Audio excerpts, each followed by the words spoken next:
Production and broadcast costs for Sedgwick County Commission meetings have been underwritten by Sedgwick County.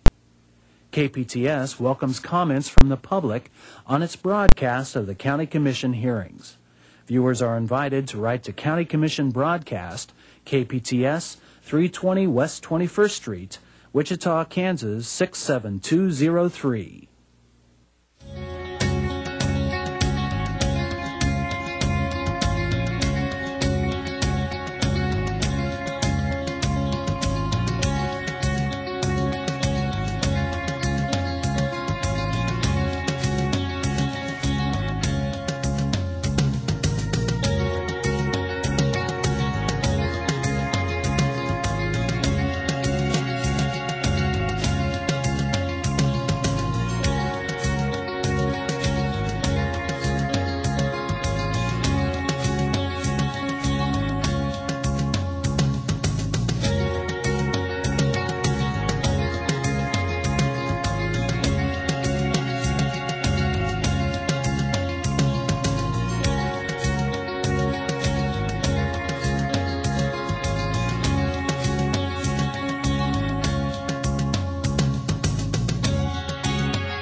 Good morning. I'm Christy Zukovich. Welcome to the May 6th Sedgwick County Commission meeting. We are glad you're joining us this morning. Of course, we use this time to let you know about some activities going on around Sedgwick County. And commissioners, we have a little indoor football down at the arena the next week or so. They will be in action, or Wichita Force, on May 8th, the 16th, and the 23rd. We'd also remind you that the Sedgwick County Zoo on Sunday, in recognition of Mother's Day, it has an opportunity for you to take Mom out for a little breakfast. They will have pancakes at the zoo for $5, and that is from 9 until 1. And it is time at Exploration Place for you to think about signing your kids up for summer camps. They have camps from kindergarten through 12th grade, all kinds of ways to learn about science, and Exploration Place is the place to be. And of course, we want kids not to be bored this summer, so good opportunities there. But commissioners, I told you it's Mother's Day this weekend, and again, I'm here to be your helper. That's all. I always am here, just to be your helper. So today we're going to have a little bit about Mother's Day, and that we honor and love moms. And so we're going to play a little game of this or that. Just helping you out here. I want you to think about it. Commissioner Unruh, we're going to start with you. Oh, that's scary. This or that? Which do you think your wife would like for Mother's Day? Going out to a nice dinner or sitting by a campfire? This is easy for me. Definitely a nice dinner out, not a camp out. Yeah, it's probably not the weekend to go for a camp out. Maybe another weekend. Yeah. Or maybe those weekends have passed. But I appreciate the suggestion. I hadn't been thinking about it. Okay. That's really what this is all about, making sure that you think about it. Commissioner Norton, this or that? Well, that's a loaded question.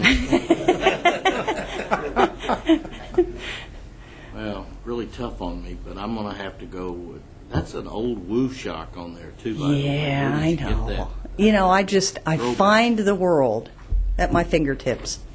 Well, since Susan's one of the biggest shocker fans in the world, lives and dies with black and yellow or gold, I'll have to say, the woo shock. Okay. Or any form of that shirt would Oh, be she's all got right. every T-shirt ever made. That's not a problem. All right, Commissioner Peter John. Now, this is kind of a tricky one for you here.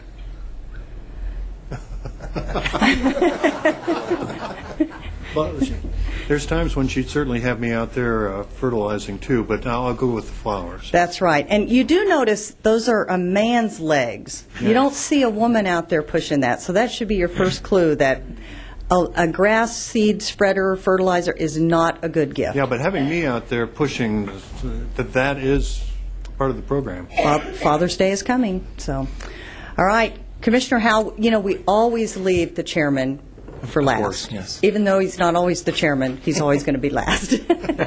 So, Commissioner Howell, we kind of know a little bit about Leah and what she likes to do. Oh, boy. Well, it depends on who's, if it's the cleaning stuff and I'm using the cleaning stuff, she might like that one, but assuming that this is actually just a gift for her to enjoy, I think she would actually enjoy shooting guns, so I'll go with the ammunition because Okay. she does enjoy that. I thought I heard that around, so. She's serious about it, too. All right. Commissioner Ransaw, you are the most practical person I know. So I really want you to, you know, go out on a limb here.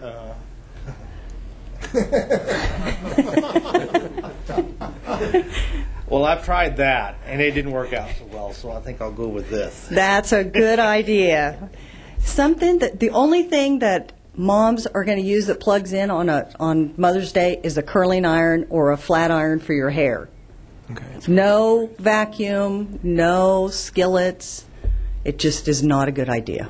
So That's a lesson hard to learn for most men. I was going to say, I think you all have lots of years of knowing this or that. So So I have to take the hedge trimmer back. you do what you need to do. All right. Well, we have a busy agenda this morning, Commissioners. We have a proclamation for Police Week. We also have a presentation regarding the quarterly financial report, and we have presentations on criminal justice programs and juvenile justice programs. We have a planning agenda item, and we have some folks here from our community who'd like to speak. So, Chairman Ransaw, how about if we get the meeting underway? Absolutely. At this time, I'll call to order the regular meeting of the Board of Sedgwick County Commissioners for May 6, 2015. Madam Clerk, first item. Invocation to be reserved by a moment of silence. Please remain standing for the flag salute.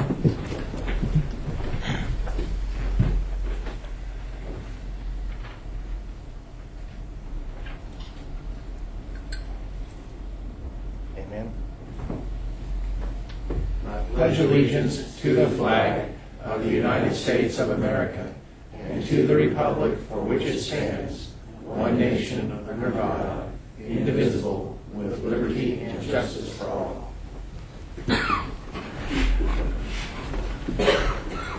Next item, please.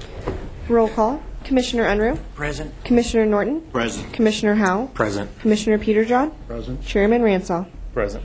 Next item. Consideration of minutes. Item A. Regular meeting of February 18th, 2015. All commissioners were present.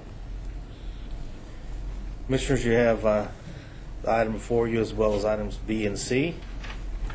Mr. Chairman, I'd move that we approve the minutes for the regular meetings of February 18, February 24, and March 4. Second. Call the vote, please. Commissioner Unruh. Aye. Commissioner Norton. Aye. Commissioner Howell. Aye. Commissioner Peterjohn. Aye. Chairman Ransaw. Aye.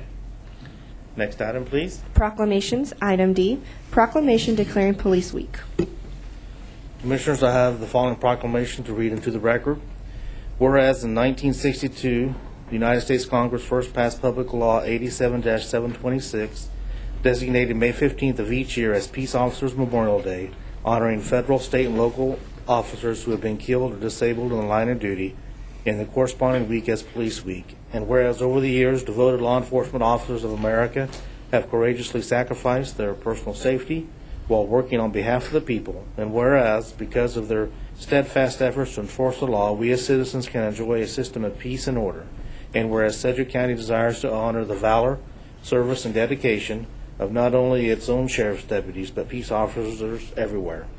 And now therefore be it resolved that I, Richard Renzel, Chairman of the Board of Sedgwick County Commissioners, do hereby proclaim May 10th through 16th, 2015 as Police Week in Sedgwick County, and call upon our citizens to show their sincere appreciation for the many law enforcement officers of Sedgwick County, past and present, and their legacy of humble, dedicated service to the community.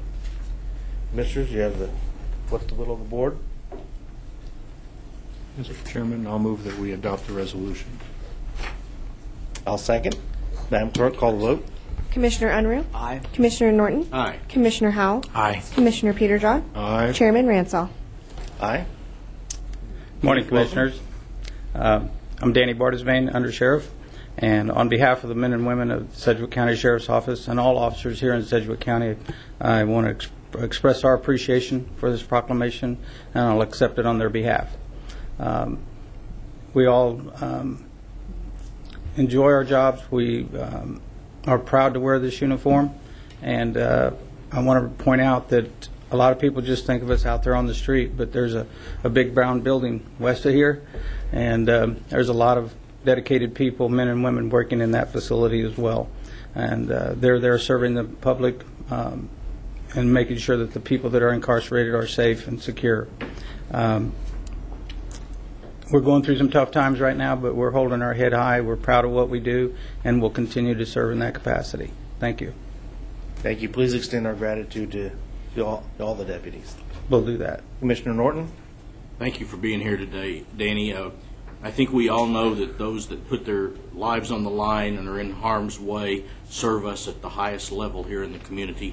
There is a memorial service for those individuals coming up. Do you have the details Yes, on that you could give us in glad case the public would like to Yeah, I'm stop glad you by? reminded me. I was going to mention that. May 15th, Friday, there is a memorial service, Law Enforcement Week, where we honor our fallen here in Sedgwick County, and it'll be held over at the City Building at noon, and the public is invited to attend. And the folks that we honor go back into the turn of the century, I think. Yes, do they not? yes. Yes, that's correct. I was on the committee that put that memorial together, and even when we were well into the project, we were still researching history, local history, and we discovered that the first actual fallen officer was a sheriff's officer that was killed in the line of duty up in Newton. Well, how's that? Well, at that time, Newton was in Sedgwick County. So Carlos King was his name, and it was 1876, I believe. So we've been around a long time. And the new memorial, I say it's new, it's been there several years now, is at the corner of Central and Main. Yes, sir. On the city corner. Yes. And it memorializes all those officers, either Sheriff's Department or Wichita Police or small city police Yes, departments. yeah, there's officers from Clearwater and Derby on there as well. All officers in Sedgwick County are honored there. Thanks for being here today and reminding us of the service that these men and women have given us over the years. Thank you, Commissioner. Commissioner Peterjohn?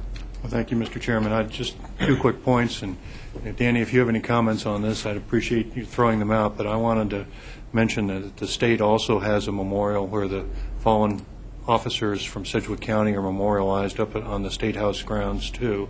I think they have ceremonies in the spring also. I don't know if there's one coming up right in the near future, but I'd also like to commend the New York Mets.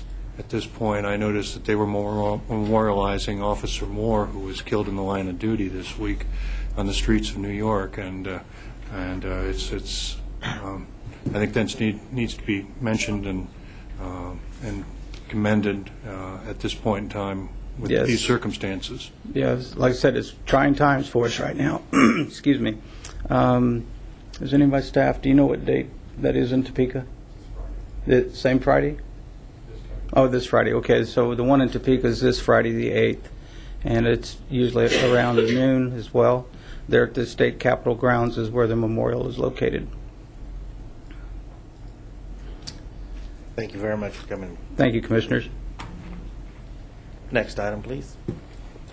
Citizen inquiries. Item E, Request to address the Board of County Commissioners regarding ComCare.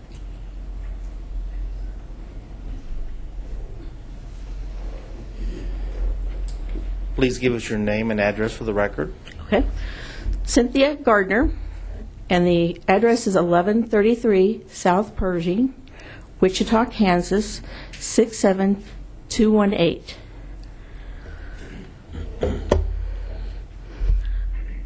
The future of ComCare. Thank you for this opportunity to address the board. First, we are not consumers. We are clients or patients. We are individuals, not people or persons.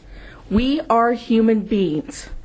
I am one of the fortunate ones because I have a formal education with a Bachelor of Science in Aviation Technology and a Master of Arts in Communication. For every high-functioning bipolar like myself, there are hundreds that lack the education, the opportunity, and confidence to appear before you today. Today, I stand here as an advocate for myself and those clients and patients with mental illness. If privatization will remove Marilyn Cook as the Executive Director of ComCare, I am 180% for it. ComCare is way overdue for competent, compassionate, and caring leadership that will choose care over an office with a marble entryway. An example is Ms. Cook not only knowing about, but endorsing the use of steel handcuffs, leg irons, and shackles while transporting psychiatric patients from Wichita, Kansas for a 3-hour ride to Osawatomie, Kansas. ComCare knew, Greg Valentine, the superintendent of Osawatomie State Hospital, knew, and the Via Christi Regional Medical Center knew. And no one did anything about it. Imagine your hands being cuffed behind your back for a 3-hour ride. My husband was one of the many that endured this inhuman treatment. It took an advocate and an attorney to get the county contract changed. It is awful that it would take such measures to do the right thing. To this day, there are still no AEDs, automatic external defibrillators, on the patient transport vehicles. The terrain between Wichita, Kansas and Osawatomie, Kansas is mostly rural, with small towns that are fortunate if they have a volunteer fire department, much less ambulance services. Patients who are manic have increased heart rates and are already having a medical emergency, which is why they are being transported to a psychiatric hospital for treatment. This upgrade would show us that the county actually cares about its most vulnerable population, the mentally ill. I ask that you not privatize ComCare, because after privatization has been in place, it will only be a matter of time, and a couple of individuals will reduce services in order to make money for themselves. I ask that you create a search committee to search for leadership talent that will create an atmosphere that encourages medical staff, therapists, case managers, staff, family, and friends of clients and patients, as well as the clients themselves, to speak up and advocate for change. I ask that you change the word consumer on the ComCare website, as well as ComCare forms, to reflect the word client or patient. You do not feed us anything. How would you like to be known as something as degrading as mental health consumer? This can be turned around. However, it starts at the top. And I'm looking at the 5 people who can make this happen. This is an opportunity to do the right thing for the right reasons. 14,621 clients, patients, their families and friends, and 393 current ComCare employees are counting on you, as well as the Sedgwick County community. I would like to submit 59 written recommendations for ComCare, 59 changes that include solutions to the problems facing ComCare at this very moment, 59 ideas that have the ability to transform ComCare into an organization that provides the best care that money can buy. If the 5 of you privatize ComCare, then you will lose any opportunity that you have to turn ComCare around and implement changes where ComCare can become the flagship of the fleet. Before you make such a drastic change as privatization of ComCare, I ask that you consider changing ComCare's leadership and give the new leadership an opportunity to take corrective action. While that leadership is being sought out, I am requesting that you reassign Jason Sheck, the director of ComCare's Crisis Intervention Center, as the temporary director of ComCare. Thank you for your time and consideration. Thank you, Ms. Gardner, for your comments. Are you going to leave something with us? Yes, I will. And we'll enter that into the record. Commissioners, what's the will of the board? I move we receive and file. Second. And Madam Clerk, let's make sure we get a copy of what she has and make sure each commissioner gets a copy, please. Yes, I have those. Okay, thank you. Would you like those now? Yes, please.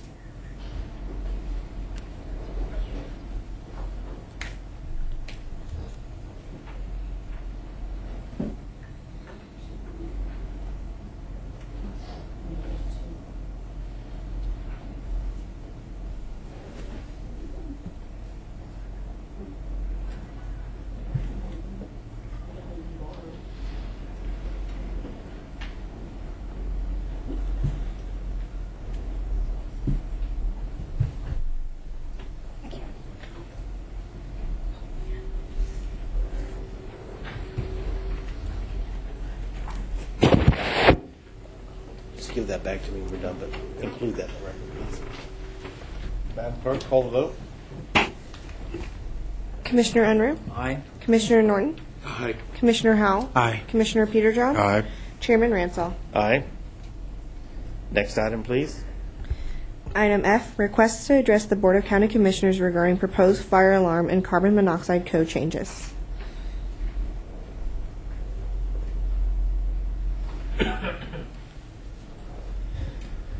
Please give us your name and address for the record.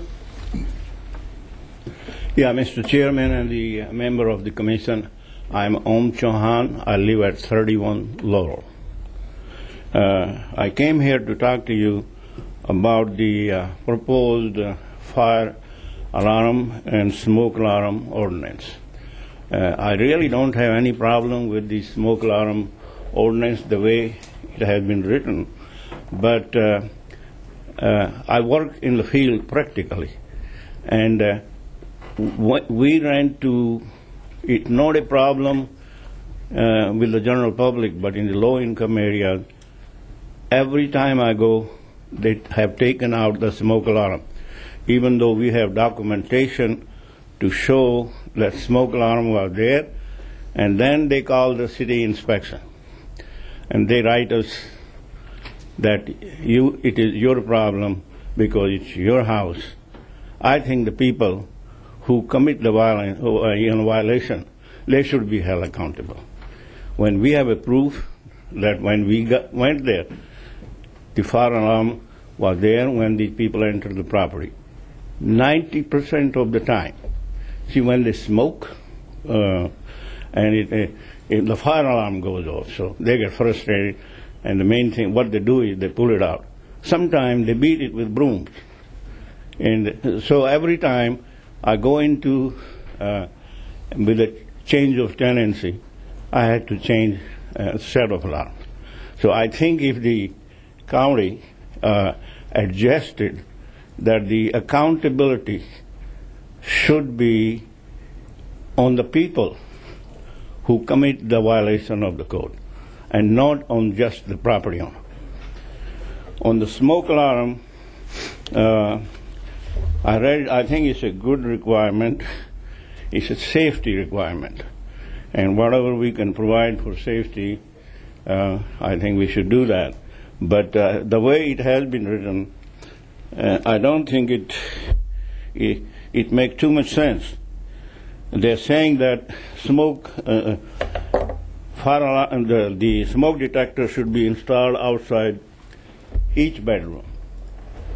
See, we have to see what is the source of the carbon monoxide. It is the furnace or other combustible equipment, and they're talking about the garage. I think it has to be the exhaust from on the cars if you leave it running. So my suggestion would be I think we need to revisit and do what it makes sense. We install smoke alarms outside the garage, where the door that enters from the garage to the house. So that way we can catch the problem right away instead of each bedroom, which may be, upstairs, downstairs, anywhere else. The other thing is the current mechanical equipment they are installing, it has built-in safety requirements. So they they turn themselves off when we have a carbon monoxide exhaust or a loose flue. Mainly it happens from the flue being disconnected from the system. Otherwise, we have requirement that these flue be exhausted outside. So I believe it is a good idea to revisit it and make the requirement that makes sense, instead of just blindly putting the requirement that you put outside every bedroom. And I think I'll answer any questions you might have now. Let me just clarify. You're talking about the placement of the carbon monoxide detectors outside of bedrooms. Yes. Okay. Okay. And the smoke alarms. The smoke alarm ordinance is okay. Yeah, Right. I think the way it is written is the problem is people take them out. How are you going to make them safe? Right. You know? As I see no other questions, thank you for your time. Thank you. What's the will of the board? Mr. Chairman, I move we receive and file Second. Mr. Shahan's remarks. Call the vote. Commissioner Unruh. Aye. Commissioner Norton. Aye. Commissioner Howell. Aye. Commissioner Peterjohn. Aye. Chairman Ransall. Aye. Next item, please. Appointments, item G. Resolution appointing Stephen Walters to the Wichita-Sedgwick County Access Advisory Board. Good morning, Commissioners. Mike Bethune, Acting County Councilor. We have before you a resolution appointing Stephen Walters to the Wichita-Sedgwick County Access Advisory Board. I believe it's his reappointment, but the first appointment for Commissioner Howell. These are one-year appointments. Be happy to answer any other questions you might have. Mr. Chairman, I'd like to make a motion we would adopt the resolution. Second. Call the vote, please. Commissioner Unruh. Aye. Commissioner Norton. Aye. Commissioner Howell. Aye. Commissioner Peterjohn. Aye. Chairman Ransall. Aye. Mr. Walters is here today to be sworn in. Okay, please raise your right hand. I do solemnly swear that I will support the Constitution of the United States, the Constitution of the State of Kansas, and faithfully discharge the duties of the Wichita-Sedgwick County Access Advisory Board, so help me God. I do. All right, congratulations.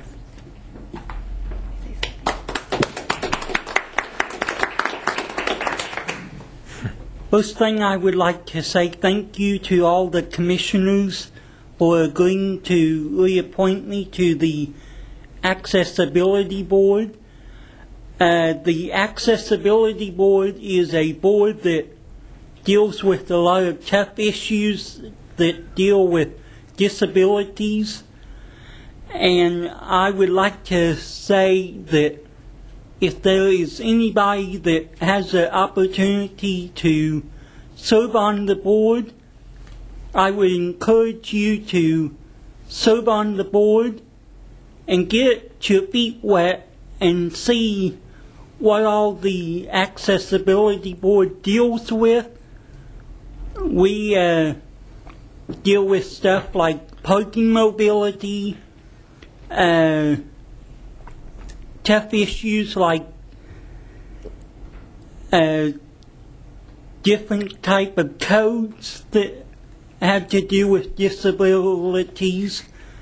But I would just encourage you, if you can serve, I would encourage you to please serve on the board and see what you can do to help, if you can.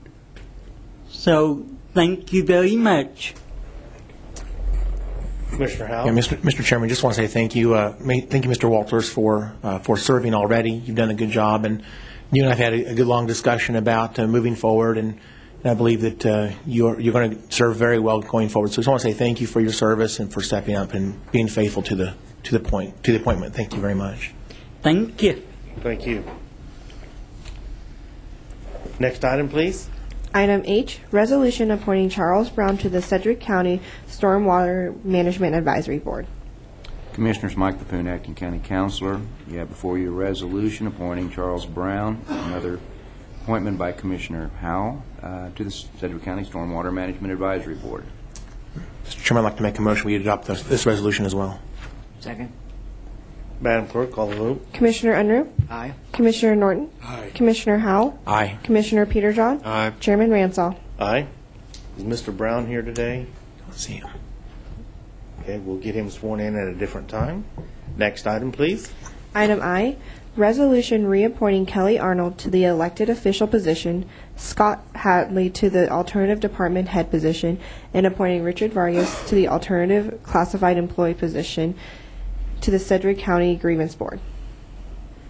Commissioners, you have before you a resolution reappointing Kelly Arnold to the elected official position, Scott Hadley, the alternate department head position, and Richard Vargas, the alternate classified exempt or the classified employee position to the board. This is by Sedgwick County resolution. We have a department head, an elected official, and an employee that is from our classified employee pool, and two of these are alternates, and one obviously is the elected official position. So ask that you adopt the resolution. Commissioners, what's the will of the board? Mr. Chairman, I'll move that we adopt this resolution. Second that. Madam Clerk, call the vote. Commissioner Unruh. Aye. Commissioner Norton. Aye. Commissioner Howell. Aye. Commissioner Peterjohn. Aye. Chairman Ransall. Aye. Are any of those individuals here today? I don't. Scott's there. Okay. Are they going? Does he need to be sworn in? I think they left. We'll Get you sworn in later. we'll get you sworn in later. All right. We were told he wasn't going to be here. Oh, okay. Next item, please. New business, item J, conditional use to permit an accessory apartment on property zone RR rural residential, generally located on the northeast corner of South 343rd Street West and West 32nd Street South. Good morning, Commissioners. John Schlegel with the Metropolitan Area Planning Department. Before you today is a request for conditional use for an accessory apartment on the property that you see displayed on the graphic before you now. The clerk indicated its location out in the western part of the county in Commissioner Peterjohn's district. The property shows up on this aerial photo that I've put up. It's currently developed with a single-family residence, which is off on the western side of the property toward the 343rd Street. And there are a variety of other accessory buildings and animal enclosures on this 11.5-acre parcel. What the applicant is intending to do is convert an existing structure more toward the eastern side of where you see the structures on the property into an accessory apartment into which his parents will move. You can see that from the, let's go back, from the zoning map that the surrounding zoning is entirely rural residential. And then on the aerial photo, you can see the nature of the use of the property in the vicinity of this application area. It's primarily agricultural in nature, although you can see that there are a number of home sites in the immediate vicinity. As part of their request, they're for the accessory apartment, they're asking for the waiver of two supplemental regulations that are found in the zoning code for accessory apartments. One of those has to do with the appearance of the accessory buildings. The requirement in the zoning code is that accessory apartments have the same general appearance as the main dwelling on the property, and in this case, that would not happen. And then the other waiver that they're requesting is to the regulation that requires that the sanitary sewer service be provided off of the same system as the main house. And because of the location of the house on the western side of the property, and you can see it labeled on the site plan as house, and the fact that the accessory apartment is off further to the east, that would not be possible. And they also need, because the accessory apartment is attached to what is labeled as the garden store kitchen on the site plan, that requires a separate sanitary sewer connection. So in addition to the conditional use approval today, they are asking for those two waivers. In all other respects, what they're doing on the property conforms to the zoning requirements for accessory apartments. The request was heard by the Metropolitan Area Planning Commission at its meeting on April 2nd. There were several property owners from the neighborhood that spoke at the meeting, expressing their opinions that the applicant's property was overdeveloped with accessory buildings, that the exteriors of the accessory buildings appear to be mostly salvaged materials, and the concern about requesting the waiver to the two standard conditions of approval. Following the public hearing, the MAPC did vote by 8-1 to recommend that you approve this request, including the two waivers. We have, in addition, the request was heard by the Cheney Planning Commission on April 23rd. It's in that city's zoning area of influence, so it was heard by them as well. We do have protest petitions. You can see the properties that submitted protest petitions on the graphic before you now. They represent a little over 17% of the total area. That's less than the threshold that would affect your vote today. So the recommendation from the Metropolitan Area Planning Commission is for you to approve this, including the two waivers that are being requested. And with that, I'll take any questions that you might have. Commissioner Peter John? Please, I'd like to get on the record, Mr. Schlegel, when you said that this whole area is zoned rural residential. There's a lot of agriculture out there, and can you kind of go into the difference between rural residential and where agriculture fits in and under our zoning? Well, rural residential is the zoning designation that requires a minimum of 2 acres in order to develop a dwelling unit on it. Agricultural uses are permitted uses in rural residential. It's predominant zoning classification throughout the unincorporated area. Okay. I don't know if that answered your question. Well, it does, because I mean, when we said rural residential, basically that's basically all the farm ground in Sedgwick County that doesn't have other classes of zoning would fall in, and there isn't agricultural per se, but no, there is no agricultural zoning rural classification, right? Yeah, correct. That was my point. Thank you. Okay. Thank you, John. Now, even though this isn't a formal public hearing, we would like to allow anyone who wants to speak on this issue to come up. Is there anyone from the public who'd like to speak?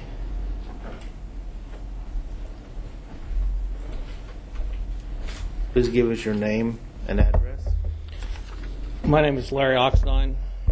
I live at 3341 South 339th Street West. One of the lands that was a protest. The Planning Commission gave a very brief part there. This has all of the buildings since the mobile home was moved in. None were built with permit or planning. They were all built without any permits. About a year ago, I went to see what permits I needed to build a fence around my property, and I was told none. But at that time, I asked them how many permits have been pulled on this property, and they had said none. It's not since the mobile home had been moved in. According to the zoning code that this is supposed to follow, I have the following items. In the per section 3D use regulation 6, supplementary use regulations, no permit shall, and I emphasize the word shall, be issued for any development or use of land unless the activity is in compliance with all applicable supplementary use regulations specified in this section. 2 of those regulations are what they're waiving. I won't read those because we know what they've already been spoken to. However, you go to, as I said, I emphasize the word shall. You go to per Article 2, Rules of Construction and Definitions, number 7, mandatory and discretionary terms. The word shall is always mandatory. To me, that means all the supplementary use regulations are mandatory to be followed, not waived. To me, the structure being considered has also been termed the garden store kitchen, a term which suggests not only the process of food products, and in this case specifically chickens, is what's been stated in the Planning Commission, but it also refers to it as a store. Per the chart on page 138 of the County Unified Zoning Code, lists that agricultural sales and service in rural residential is only allowed by conditional use permit. Has the conditional use permit for this been applied for, or is that another one that's going to be forthcoming? That, again, we will have to argue and fight against. The biggest concern I have is not that it's an accessory apartment. That's fine. If they had gone through proper planning and procedure, permitting, that building would not have been allowed to be permitted and built for an accessory apartment in its place under the conditions.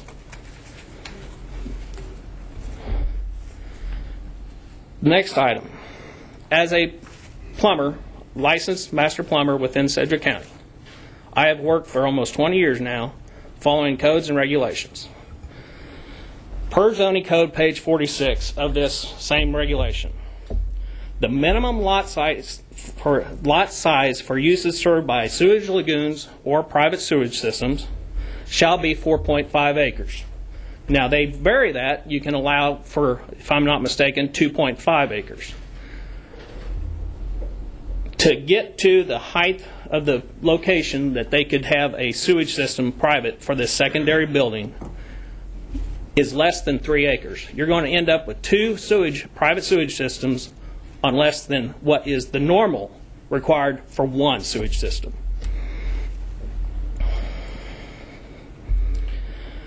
Per the UPC Code 2012 edition, which I don't know if the Appendix H, which follows the private sewage system, has been adopted by the county, but I know the 2012 UPC Code has been. Per that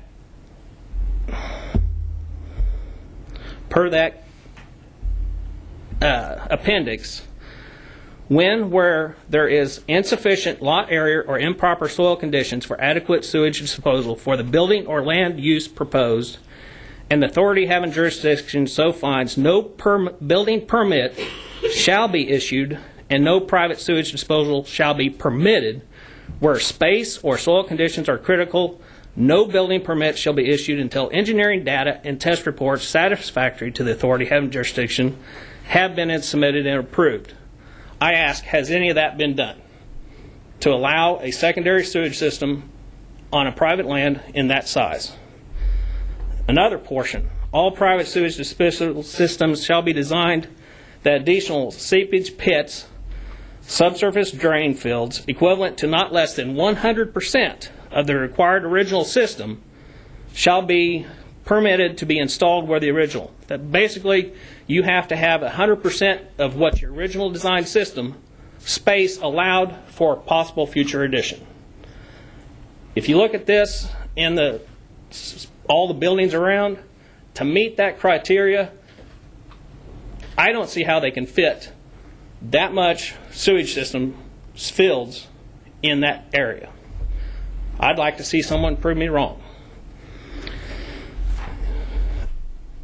Again, I say, I'm not against the fact that they could have gotten an accessory apartment. I'm against the fact that all these buildings were built, no permit, and yet it seems like the Planning Commission has bent over backwards to give whatever variances they can to allow this to occur. I'm not against the odors. I'm from the farm. I lived a mile north growing up on a hog farm. We don't do that anymore, but I still live our agricultural area. But this has gone beyond what is normal. I ask you to please deny this request. Another, I'd like to, in closing, I asked in an email to you, Carl, Peter John, to visit the site, because this does not give a good representative without visiting the site and looking at it yourself.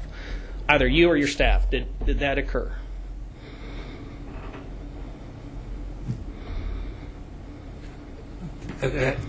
I'll respond at the appropriate time, but your quick answer is yes. I drove by earlier this week, but I do want to get into more details, and I don't want to get out of the process and procedure here. That's fine. I just wanted to ask. I thank you for your time. Is there any questions from me? Seeing none, thank you very much. Thank you. Is there anyone else from the public who would like to speak on this issue? Hi. Okay. Please give us your name and address. Joshua Price, and I own the property. I own the farm. Please give us your address, please. 3300 South, 343 Road West, Cheney. Okay. As far as for all the building permits and everything, when I discovered I needed all that stuff, I went immediately down to the building code guys and immediately called and talked to them, and we started it right off the hop. I went over there with my lunch break and started it, and then we had Willie and Larry, I think. They both came out, took time off from work for them to come out and walk through all my buildings and do everything we needed to do to get it up to par and everything done. And as far as for the septic stuff, Tim from the building code place did come out. We had a test dig done by him, by Cywert Digging, and with that he gave us recommendations on how big the sewer system would be and that it would fit in that area. The only thing I have to move is there's a water line and I have to be within 10 feet away from the stuff. It really just started out as a garden kitchen. We do a lot of canning and this and that at my house, and it kind of takes over the kitchen when we do that, and we have 3 little kids, and so one thing led to another. We just thought it'd be kind of easy to do a garden kitchen someplace to do the canning and process poultry, and I can't say I've processed very many. I've processed 150 in 3 years. So as far as for the concern of me becoming a baroness of the poultry processing business is pretty much a joke. As far as that goes. And then the accessory apartment came along because my mom and my stepdad got injured at work and hasn't been able to work for 2 years. And mom's trying to retire from Castle Metals, and they just can't afford to keep renting the house. And so that's why we're kind of, one thing led to another. And so, yeah, the buildings may be used out of recycled and repurposed materials, but I do work for the zoo, and I do believe in repurposing and recycling things. And there is an end game. I do want to paint the buildings eventually and get everything painted and make it all nice and neat. And I don't know when you drove by, but I mean, you're more than welcome to come out. I mean, a couple of the neighbors, when I heard Larry had a problem and went around with the petition, I invited neighbors over to come look at stuff and take a look at it. I do want to set up a CSA and try to sell vegetables and produce, and my greenhouse has tilapia in it right now. I want to try to provide vegetables and produce and poultry and meat to people. And I don't know if you're familiar with CSAs or not, but a community-supported agriculture. And so people would sign up for a box of produce or food, and then that would be what they would get in a weekly subscription. And with all my research and doing that type of stuff, I found out that you need kind of a variety. You can't just concentrate on tomatoes. You can't just concentrate on this or that. And so I kind of have, it's a hodgepodge of things, but you need to have a well-balanced CSA in order to make it successful and be able to support people. Because my mom and my stepdad were wanting to do the garden and help supplement their income with that. And if you have any questions or anything, I've got a whole picture of us processing honey in my kitchen, which took over a whole kitchen if you want to see. But that's kind of the reason why. And it's just, you know, we find it a lot easier to have a spot to do that type of stuff and then do it in the house. So, how many acres total is I have 11 acres. I think it's 11.5 or something like that, 6. So, Commissioners, are there any questions? Seeing none, thank you for your time. All right. Thank you.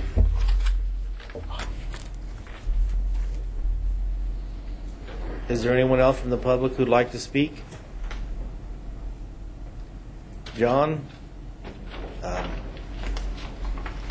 Is everything squared away as far as permits and everything? Yeah, that's what we've been told by the code enforcement people, that they have taken care of all the permits that are needed to get them where they need to be. Okay. And we have the authority under this code to waive certain requirements related to accessibility. Yeah, the code does give you the authority. It's not the Planning Commission, but the Board of County Commissioners is the governing body. The ability to waive those supplemental regulations if you think that's appropriate. So we're not doing anything inconsistent with the zoning code? No, you would not if you were to approve this. Commissioner Peter John? Well, thank you, Mr. Chairman.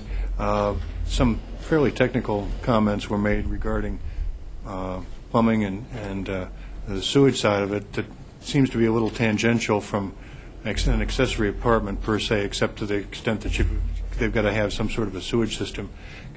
Could you provide any clarification on that point?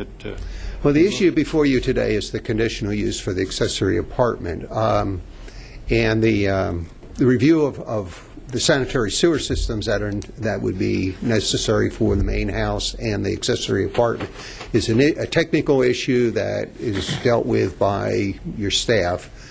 And as the applicant indicated, he's already had them out to the property and they've done the soil tests. And I don't know where you are with putting in the second system, but I assume that will get done properly.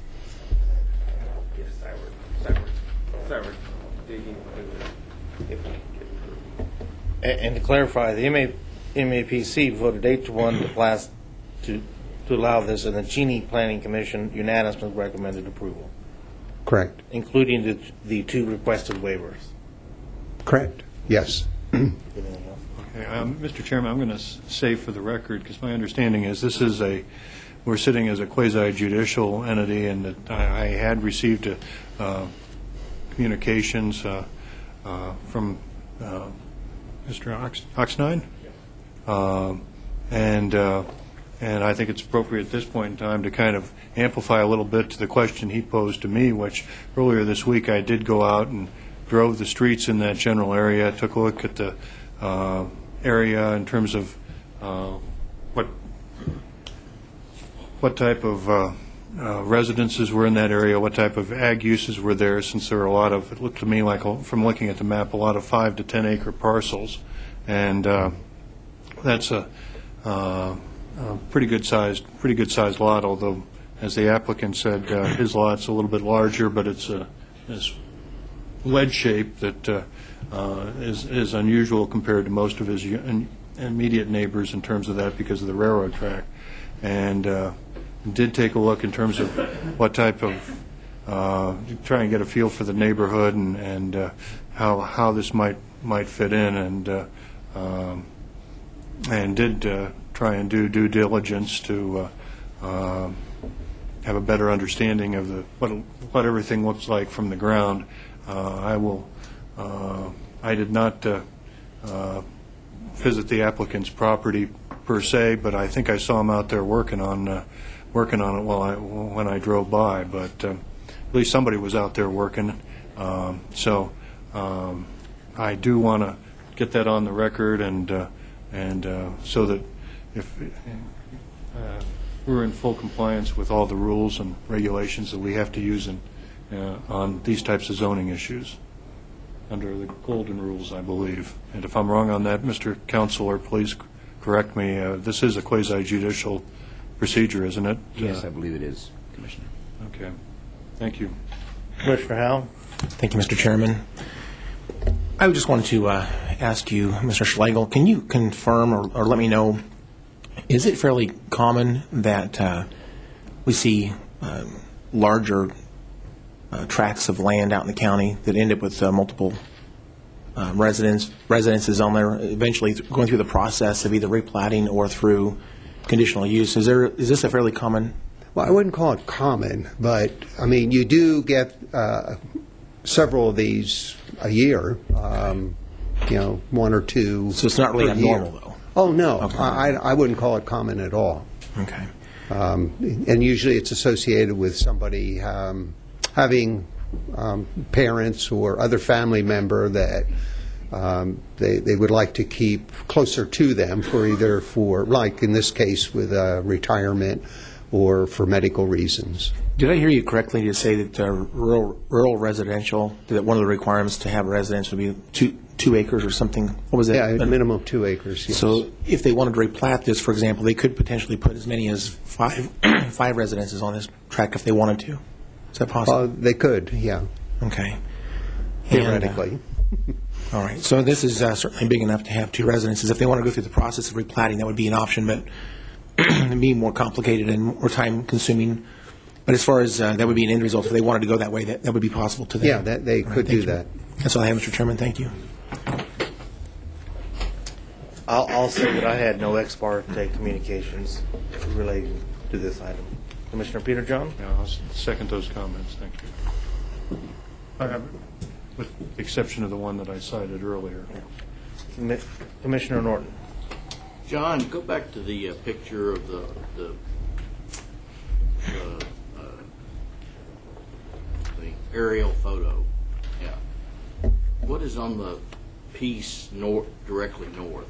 Is there any structure on that at all? On the other side of the tracks? Yeah. It just looks vacant. Yeah, there's nothing there. Vacant. I hate it. Is it farmed? Is it anything? Yeah, I hate it actually for them. I'm sorry. Especially for you. Yeah, I hate that property there. And then Jerry, he lives north of that, and he has watermelon that, and I hate part of his too. Okay. Is the property just north of that piece in the protest area, John? Do you know? Yeah, I think so. That was part the. Well, let's get yeah, that this map one right up there. here. Yeah, I think they were part of the protest. Yeah. Right. Okay, so the piece just north of the wedge piece, though, is the owner of the wedge piece, and you farm that for him. Yeah. Okay. Okay. How much of a buffer, John, can you tell is the railroad track? How wide is that? How much of a buffer to? Usually they're about 100 feet wide, and I think that shows up somewhere. Hold on. Yeah, I think it is. Yeah. That was 50 off the center. And you can see a little bit further east of his property where it does widen out a bit, but Okay. I'm going to take an educated guess that's 100-foot right away. So safely, we're maybe 1,000 foot from, or even more than that, from the first protest to the north. Well, the protest, the notification area was 1,000 feet, so you could see that green line is the 1,000-foot line. Okay. And there was no protest from any of the contiguous properties around this property, is that correct? Correct. They were all separated in some Correct. place. That's all I have right now, Mr. Chair. Don't see any other questions. Commissioners, what's the will of the board?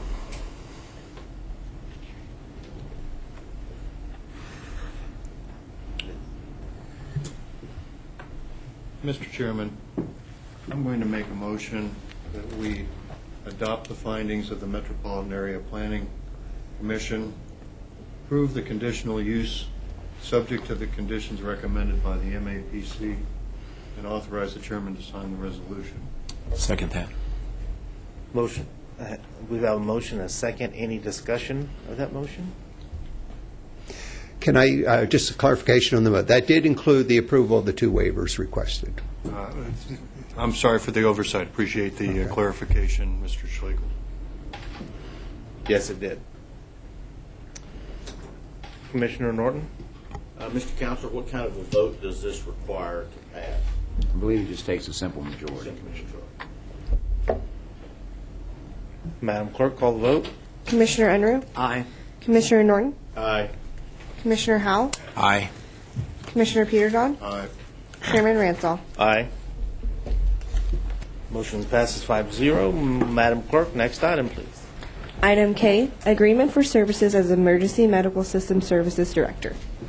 Good morning, Commissioners. Marvin Duncan, Division of Public Safety. Here with me today is John Roselle from the Medical Society, and Scott Hadley's here somewhere. He's probably still out getting sworn in or something. But anyway, today you have before you an agreement to hire a physician to fill our EMSS medical director position.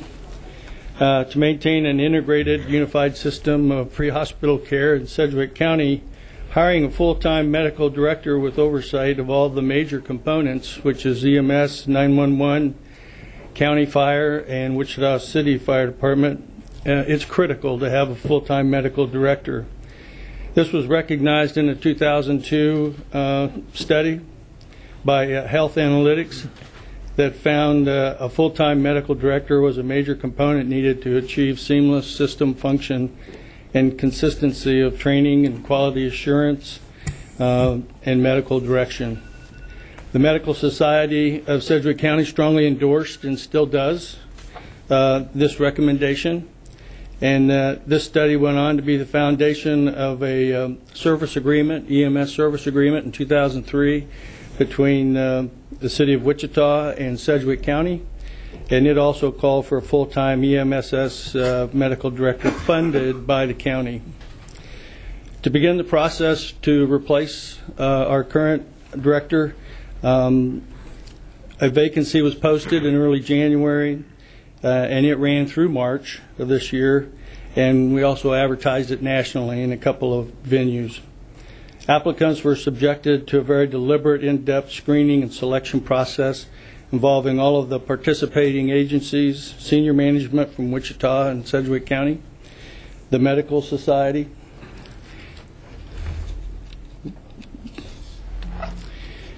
the physician selected is currently a practicing EMS medical director. Maintains an emergency medicine practice at a local hospital. He is board certified in emergency medicine and has passion for EMS since he was in high school.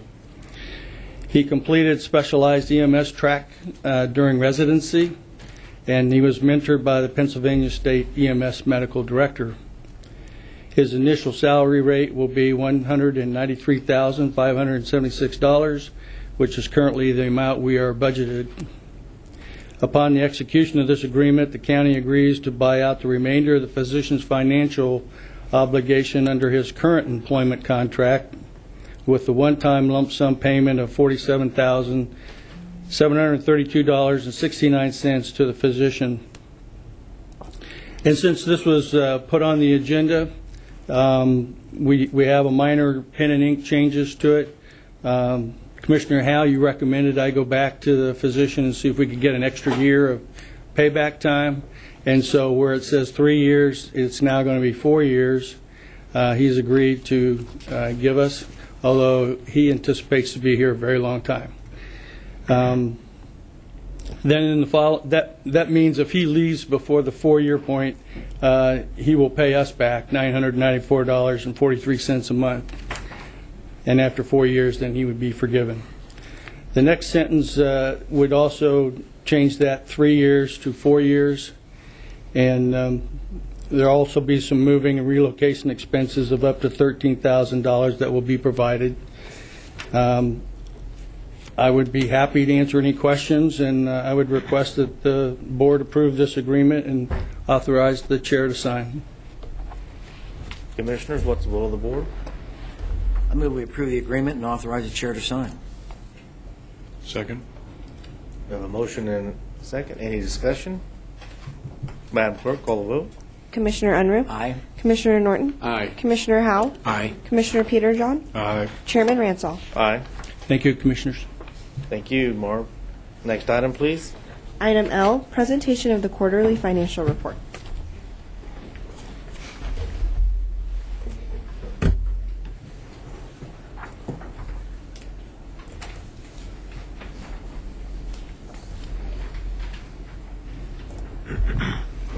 Good morning, Commissioners. Rick Durham, your Deputy Chief Financial Officer. And at the end of each quarter, the Division of Finance reports on Sedgwick County's financial condition, and the following financial report provides an analysis of the first 3 months of fiscal year 15. This report has been delivered to you and will be posted on the web today. So what I want to do is take a little time, as is done at the end of every quarter, to provide some highlights of that report. And again, this report was prepared by the staffs of the budget department, led by Lindsay Poverso, and the accounting department, which is led by Sarah Jantz. I'm just the pretty face that gets to stand up here and present to you. Nice try. As I anticipated. So let's begin with an overview of the, which is really a key to the assessment of our financial conditions. So what you see here is a slide that identifies what we project year-end revenues, expenditures, and fund balances to be in the county's governmental funds, and that's categorized by group. So if you start with on the left, and it's a general fund, and if you go down that column, we show projected revenues, expenditures, net transfers, and the result, and the net change in fund balance, and that results in an ending fund balance on a budgetary basis of $59.4 million. And then as you follow the chart across to the right, you see the results for the debt service funds, and we project a net change in fund balance of $364,000. And there's a fund balance, the ending fund balance will be $2.0 million. The other county funds that receive support from property taxes project an ending fund balance of $6.6 million. Operations that are not funded by property taxes project an ending fund balance of $26.9 million. The fire district projects an ending fund balance of $3.29 million, and then if we aggregate all that together, you see for the entire governmental fund group, we project the ending fund balance of $98.3 million, and again, those are projections made with the data through end of the first quarter. So move from projections to actuals now. We look at just the first quarter information for our property tax. And at the end of the first quarter, we received $96.4 million in revenues. And essentially, you can see that's essentially the same amount that we received in 2014, same period. County expenditures at the end of the first quarter in the property tax supported funds totaled $64 million. That is an increase of $8.5 million or 15% year-to-date compared to the first quarter. The increase is largely due to a one-time payment to the Sedgwick County Zoo to fund a capital project. There were increases in transfers to other funds that increased $2.2 million. So that accounts for that increase from 2014 to 2015. So if we combine the revenues and expenditures for the first quarter, county revenues increased 0.2%, while expenditures increased 15.39%. And as you saw on the prior slide, revenues are greater than expenditures, and that's due to the first half of the year we receive essentially a full year's worth of property tax, and then we spend that tax revenue down throughout the year. So this slide then shows the net income of the property tax supported funds of $32.4 million, and that is down $8.4 million from 2014. Here I show the top 10 revenue sources that provide the greatest amount of funding for Sedgwick County. Ad valorem taxes are substantially the largest amount of taxes because of the timing of the tax collection cycle. So for the first 3 months of the year, we received $73 million in county property taxes, or an increase of 3.8%. Sales and use taxes then are the second largest revenue source. And then after those top three, those amounts drop off fairly rapidly. And then so the total of all revenues for the first quarter are $96.42 million, or an increase of 0.2%. Moving from revenues to expenditures. Personnel represents the largest single category of expenditures that the county incurs. So what is being shown here is a breakdown of those various components of the personnel cost. Salaries and wages for the first 3 months of the year were $19.1 million, and that's a 3.6% increase over the first quarter of 2014. Insurance premiums decreased nearly 4.8%, and That is because there are 27 pay period postings this year as opposed to a normal 26. So that's just representing of that. Pension contributions continue to increase and are up 10.8%. That's a function of the state continuing to try to improve the position of KPERS. And you can see the total personnel cost then through March 31st stands at $29 million, $29.5 million, or 3% greater than total personnel costs during the first 3 months of 2014. Continuing on looking at expenditures, but turning away from personnel costs, you can see that the grant awards funding that we provide to other agencies is the largest there. And we incurred for the first 3 months an increase of $10.7 million, and that's where the funding for the zoo payment came from, is from that grant awards. So if you look down, our total non-personnel expenditures for property tax stands at $34 million, or an increase of $5.4 million from the first quarter in 2014.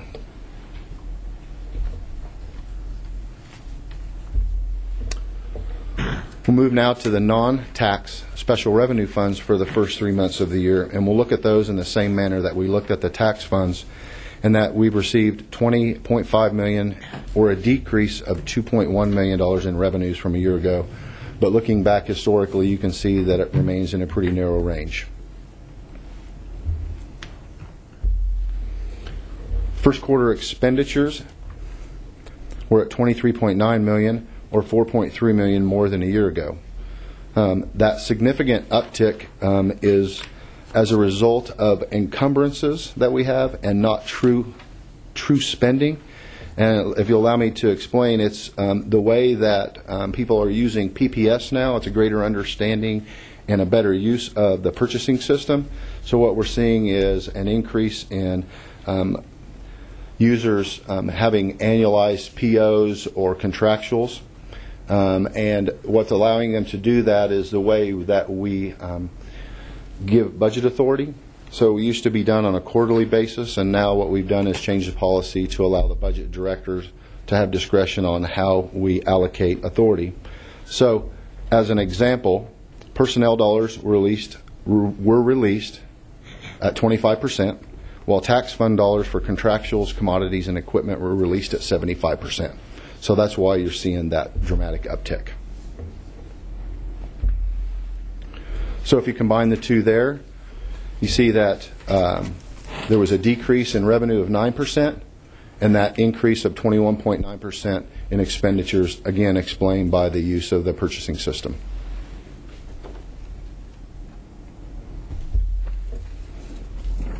Again, we'll look at the top 10 revenues and the non-tax revenue funds. So Medicaid fees is the largest source of revenue in the non-tax special revenue funds. And as you draw, as your eyes go down the percent change, you'll notice the largest percentage change is the last item there for the affordable airfares, and that's a reduction of 99%. But as you recall, last year we received 2 fiscal years worth, the way the state distributed that money to us, so that's just a reflection of receiving 2 fiscal years worth of funding last year and then it balancing out this year. So it's not a reduction in the amount that we receive.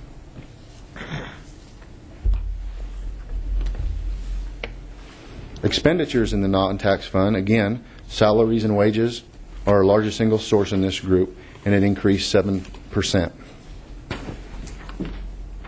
Again, there are significant percentage increases if you look to the right in grant awards, 146% increase, and on the very bottom line, management services, 172% increase. Both of those also can be attributed to the use of the PPS, the purchasing system, in the way they're doing encumbrances now. So it's not true expenses, it's the encumbrances, or, if you will, a reservation of funds.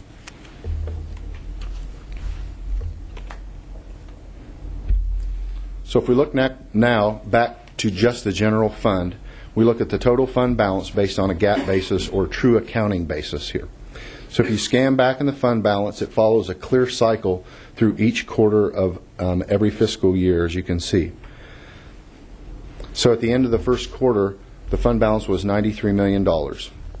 And as you look forward, by looking back, you're going to see it's going to follow a clear cycle. We'll see that balance increase in the second quarter, and then we'll spend that balance down in the third and the fourth quarter, which was where it will hit its low point.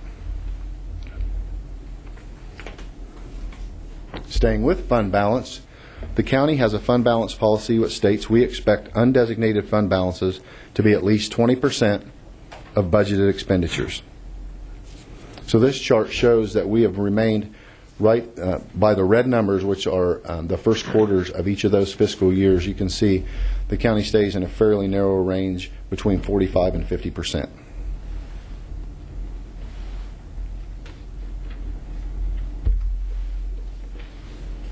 Looking now at the county's investment portfolio. At the end of the first quarter, the county had about $225 million invested. And that's represented by the tan bars there.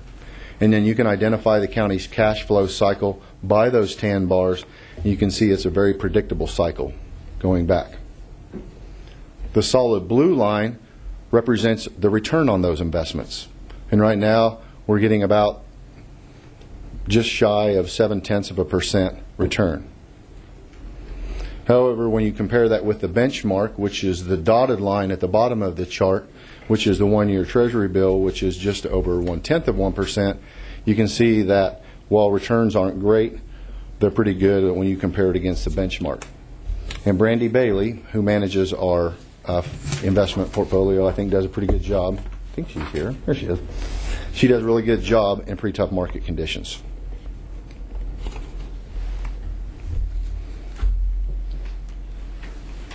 So this chart shows you some of the significant capital projects that are active and open and the statuses of those. This is but a small list, and the complete list is actually in your quarterly report. And this is data that was shown last quarter, so the updates are the same. So we'll move now and look at some indicators of financial conditions. And what you see here is the Sedgwick County's financial condition for 2014. And as you can see, by most indicators, we are either stable or improving, with just a couple of exceptions. You know, liquidity is the amount of cash we have on hand in the general fund to pay our bills. Flexibility pertains to the unreserved fund balances that we have. And then the property tax reliance at the bottom then shows the levy as a percentage of government funding expenditures. And those are the three items that are not improving.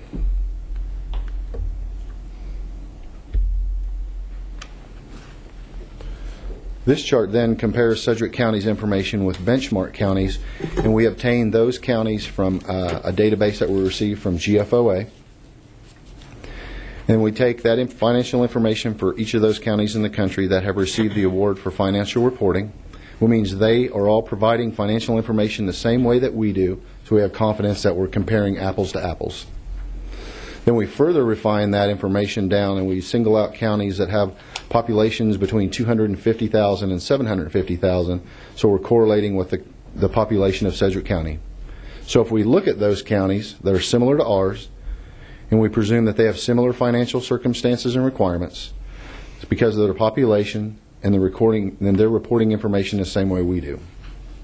So as you see, we are improving or are better than our benchmark counties in all but two categories, and the one is property value, and we've known about that for some time, and that is not new information to you.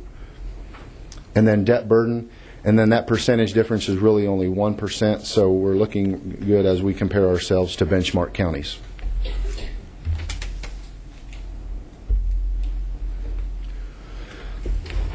The Center for Economic Development and Business Research at Wichita State publishes a leading economic indicators index, among many other indexes.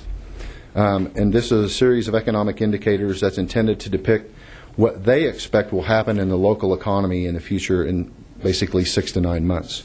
So if you see looking back, and this is a slide that you see every quarter, so it should be familiar with you, the steep incline from 2003 to 2007 when the economy was booming, the sharp decline from 2007 into 2009 during the recession, and then the very slow growth as the economy recovers very slowly.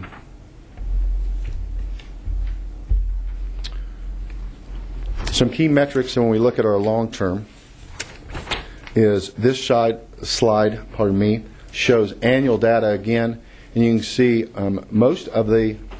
all of the measures are either improving with the exception of the number of mortgages registered, and that number has been declining over the last 3 years.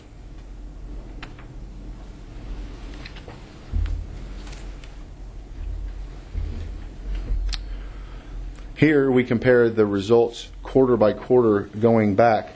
This chart compares the first quarter of 15 back through all of 2014 quarter by quarter, and you can see that we have that there are a lot of red arrows on this when we look at this. New home permits are down, sales and use tax, and employment numbers.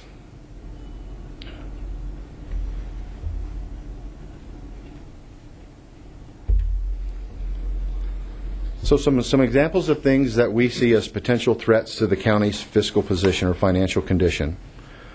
The state programs are looking to local funds to fill the gap. An example of that is the vehicle title processing process. The state budget is projecting deficits again this year. State legislation, motor vehicle tax changes. And the local economy, while growing and recovering, it's growing and recovering at a slower rate than that of the national economy. So what are some of the key points? What are the takeaways here? What's it all mean?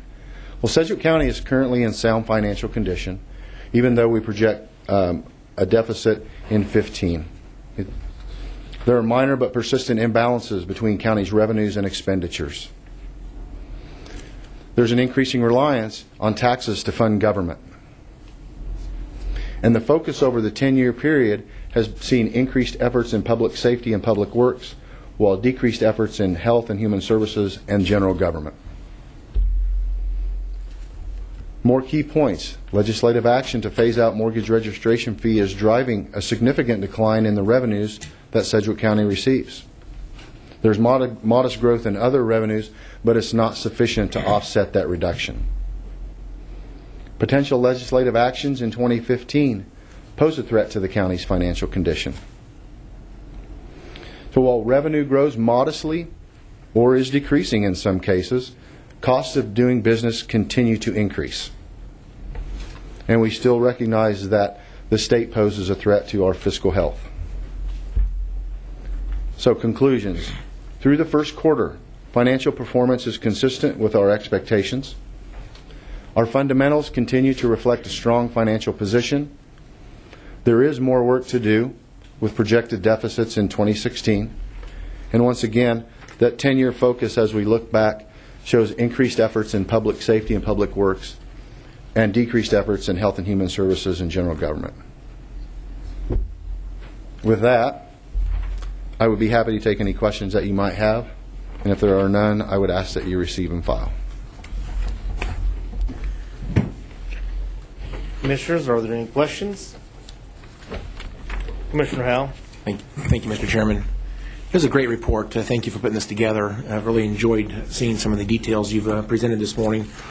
I do have a couple of questions, though. On slide number 2, I'd like to just have a clarification. So on slide 2, you talked about the ending fund balance is, I guess, is the current number is in the general fund is $59.4 million. Correct.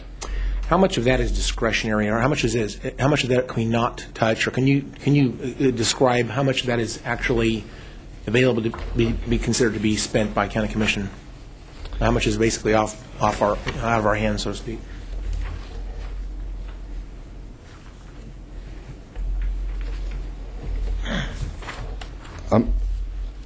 I see a calculator come out. And That's give me great. 1 second. That'd be fine. Thank you. I'm going to defer to my expert.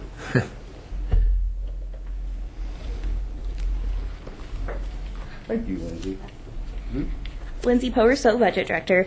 Commissioners, right now the fund balance policy for the general fund is 20% of budgeted expenditures, and that is $39.2 million. So 39 is what we have access to, so to speak.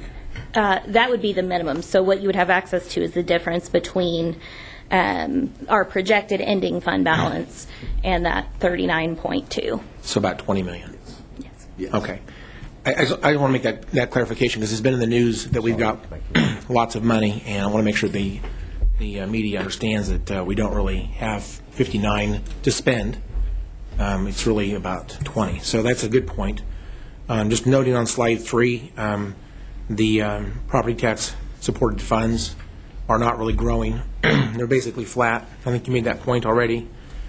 I just wanted to go through a couple of other slides real quickly, making a few more points here.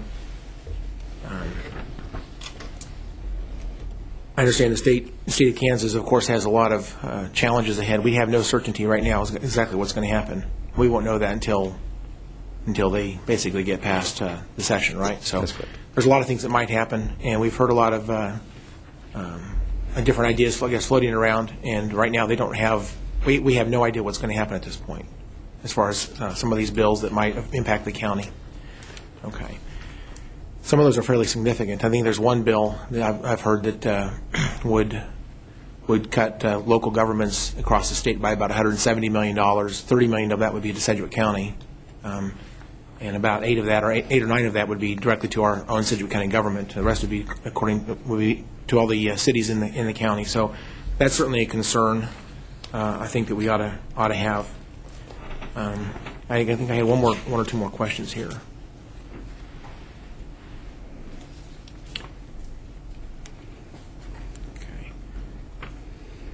On slide number 17, you talk about the investment yield. Can you characterize that? Is that per year, per quarter? What is that? The percentages on the right side of that chart. I think it's annualized. Is that right? Yes, it's annualized. That's an annual yes. return. Very good. All right. I may have a couple of other questions if I have time, but I'll stop for now. Thank you, Mr. Chairman. Commissioner Peter John. Thank you, Mr. Chairman. Very much appreciate the report. When you said it's online, help me out. Is that basically the slides that you presented today, or is that the full report that's in my left hand? It'll be the full report that's in your left hand. Okay. I appreciate clarifying that, because reading through this report, it's very cautionary in nature, in my opinion, because the employment trend numbers are not good in the macroeconomy side of it, looking at it countywide. And it's definitely the problem that we have. People have asked me, how's Sedgwick County doing? And our population is growing, and often that's considered a good indicator. But the fact that the property value per person is heading in the wrong direction based on these numbers, and the fact that we have an increasing reliance on taxes as part of the base, I think, is cautionary going forward. I'd like to second a little bit Commissioner Howell's remarks in terms of what fiscal challenges we may face depending upon what happens in Topeka, because I would remind everyone who's watching or listening and hear my voice that the 2014 legislature, with the changes in the mortgage registration fee, continues to be a challenge for us, and I know in particular for the folks who are working in the Register of Deeds office, and they're on the front lines day to day on trying to work through with this. But it's also obviously having an impact on what had been a stable and significant source of revenue. But I would also point out that the fact that the data that you've presented here shows that the volume of new home constructions, for instance, remains down is also a cautionary signal, and it's a significant one for me, and it's part of the challenges I think we face fiscally. Every time I think we've turned the corner and things are looking brighter, the clouds roll in. So I appreciate the report, and Mr. Chairman would make a motion that we receive and file at the appropriate time. Go ahead. So I've just made that motion. I would second that. Also Commissioner Howell. Thank you, Mr. Chairman. I do second the motion, but I have one other question. I'm looking at slide number 7. Can you just clarify, out of our approximately $420 million annual budget that was passed last year, how much of our revenue is actually from property taxes? If I look at this chart, ad valorem taxes it shows is $73 million. The bottom of that column shows 96.4. What is the actual revenue to the county in terms of property tax revenues? Can you clarify that? I don't have that number right at my fingertips, Okay. but I can get that to you. All right. I'll look for that for later. That's fine. Thank you very much. Rick, I have a question. I know on 26 it says that legislative action to phase out mortgage registration fees is driving significant decline in revenues in Sedgwick County.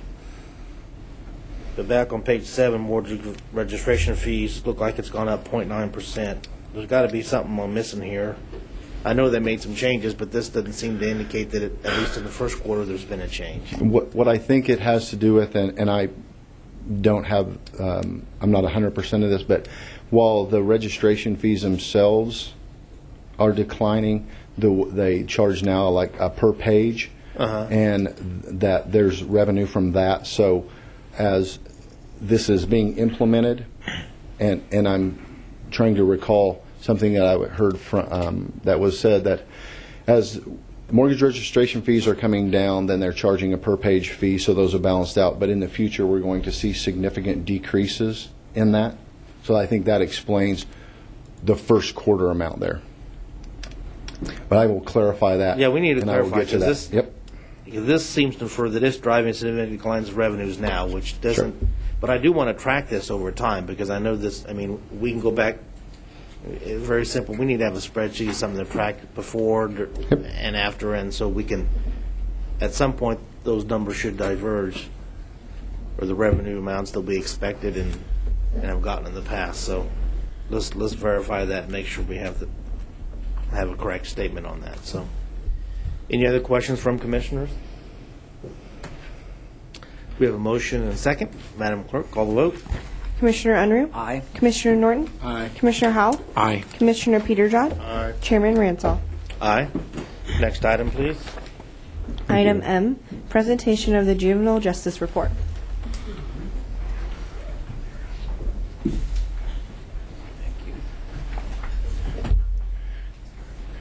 Good morning, Commissioners. William Buchanan, County Manager. We've gone to, rather than monthly reports, quarterly reports.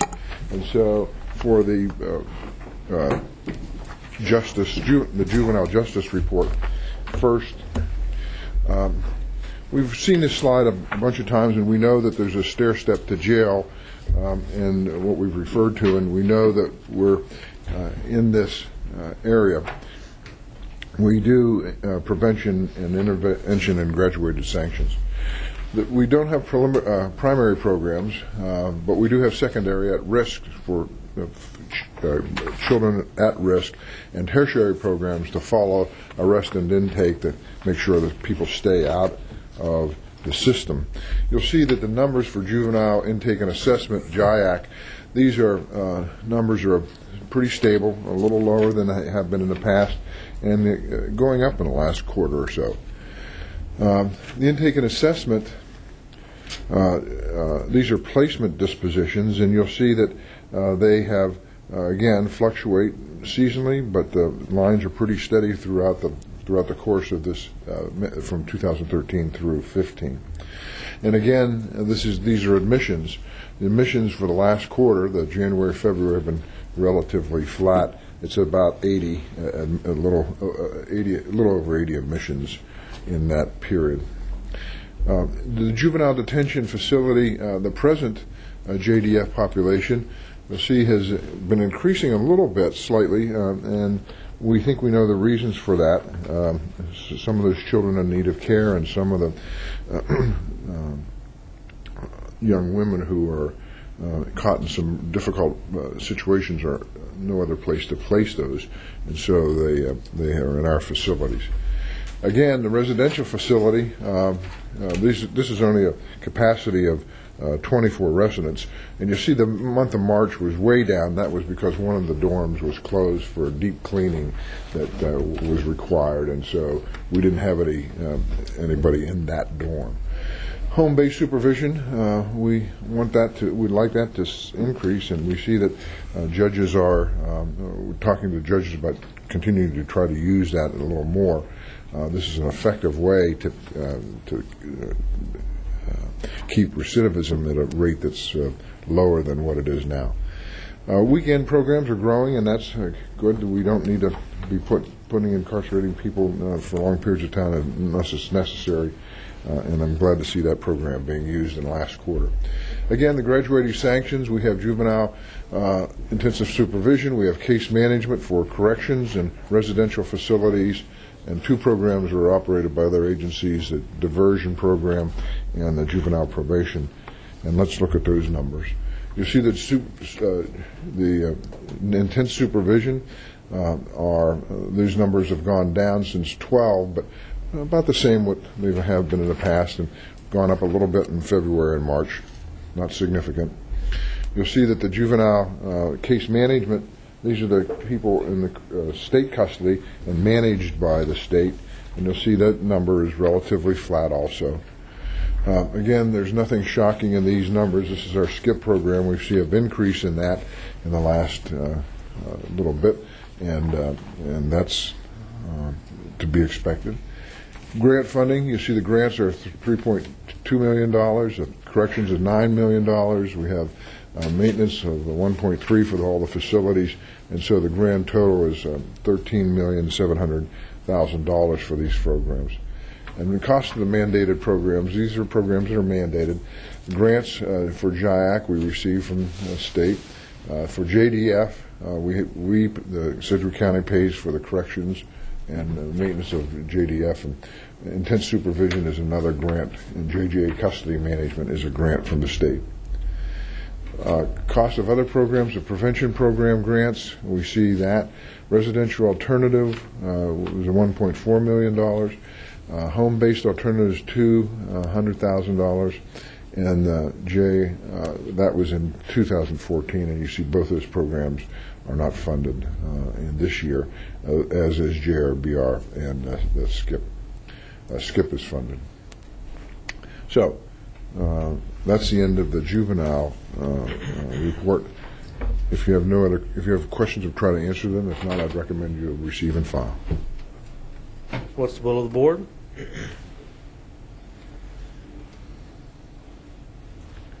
Commissioner Henry? Thank you, Mr. Chairman. I had a question on the community, back here, let's see if I can find it, where you indicated we weren't using quite as community-based programs as much as we wanted to, and that where we said you're working with the courts to try to... Home-based programs, yes. Home-based programs, yes. And the reason that we don't have a larger number there is due to the fact we don't have enough programs. Is that? I don't know the answer to that, but I will find out. Okay. Well, my question is driven a little bit by as fact. I think I had notified my colleagues that I was going to make a trip to Topeka to speak to the Secretary of Corrections, specifically regarding our juvenile corrections efforts here in Sedgwick County, and one of the main reasons I wanted to go was to find out what was his perspective, what direction was he going to take from the state level in terms of home-based counseling, home-based programs, community programs, as opposed to out-of-home placements and putting young offenders in confinement. He clearly indicated, as a result of, in a large part, of a study that was performed by or required by the 2014 legislature, and I think Commissioner Howell was one of the legislators particularly asking for that study. And so they did a study with the Council of State Governments in conjunction, I think, with MacArthur Foundation. Also, he referenced in my discussion with the Secretary a Pew Charitable Trust report they did that indicated that out-of-home placements have not been effective not just in the state of Kansas, but statewide. And the best practices now is to use family engagement counseling, multi-systemic therapy, and some other technical phrases that I'm not familiar with all of them. And he said clearly that his emphasis going forward was going to be on family therapy and community programs. So I just wanted to report back to the commissioners what his comment was, and that he said future strategy from the Department of Corrections.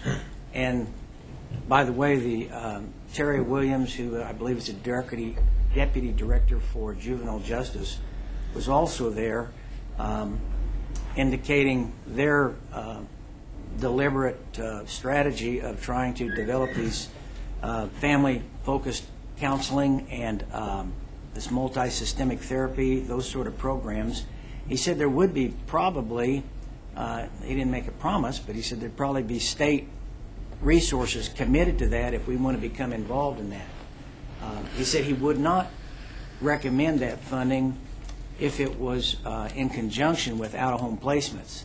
He said because that is not the way that they're heading from the state perspective. So in light of the fact that we talked about having a conversation with him and I committed to go and talk to the Secretary, I just wanted to bring that information back, that from two significant research efforts, the evidence-based practices that they found was that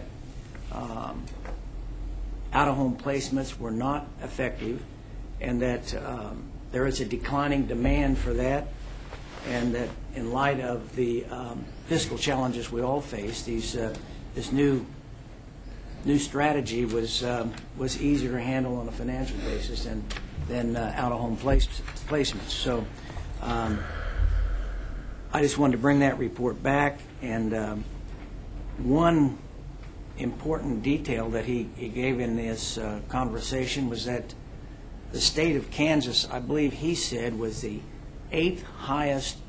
We ranked 8th highest in out-of-home placements for juvenile offenders. So there's only 7 other states in the United States that more young offenders in confinement in out-of-home placements than the state of Kansas does.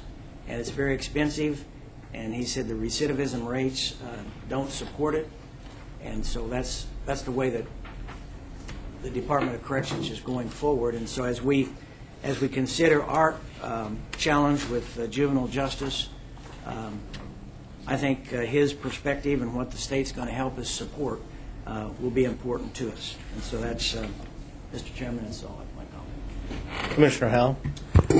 Thank you, Mr. Chairman. I have a question for Manager. Can you confirm, do we still have a number of our Sedgwick County kids being placed outside of Sedgwick County? Yes. In other residential programs outside, like in places like Salina and Topeka? Okay. With all due respect to my colleague that just was speaking, I'd like to make a couple of other points. Juvenile detention, the JDF facility, you'll notice on slide 7, actually has an increasing population. There are kids, I think, that are unable to be treated or taken care of in the home that are now being taken care of, I guess, at JDF. I believe that's possibly the reason for that. There's been a tapering off of placements at JRBR for a period of time. The study that I ordered in the legislation last year, which I'm grateful that the legislation passed, and I am grateful for the study, but they did use a CS, Council of State Governments study for the basis of much of what the data was in that report. I believe that the report actually missed some of the points I was trying to get data on. One of the things I would point out was that Judge Du Bois Ranch closed on July 1st, and the study did not begin until after that date. So it was not really included in the data that was collected and presented back to us in that report. I do know for a fact that the 22 or 23 of these YRC2 facilities are criminogenic, medium to high-risk youth offender homes. Number one, they're not confinement facilities. These are voluntary facilities that families and the people that are placed in those facilities are doing this because they choose to be there at the discretion of a judge that gives them that opportunity. Also, I would say that what made Judge Boys Ranch different was that we provided programming options that are not available really to the other ones in the state. And I guess without the programming, they are somewhat ineffective. And if you look across the nation, I don't think we actually have any data to know whether or not these facilities actually provide programming or not. I just know that Judge Boys Ranch is a exceptional, historically effective option for our kids. And so it does require more money. It does require programming. One of the things I asked for in that study was, and actually in the legislation, was to provide funding for programming for the other YRCs in the state. And as a consequence, they have shut many of them down. So there's actually less of these in the state of Kansas. And what we're doing right now, I believe, is either trying to do the at-home counseling and at-home treatments, or we're going to lock them up. And those are the two choices we have left. So we have less tools in the toolbox as a result.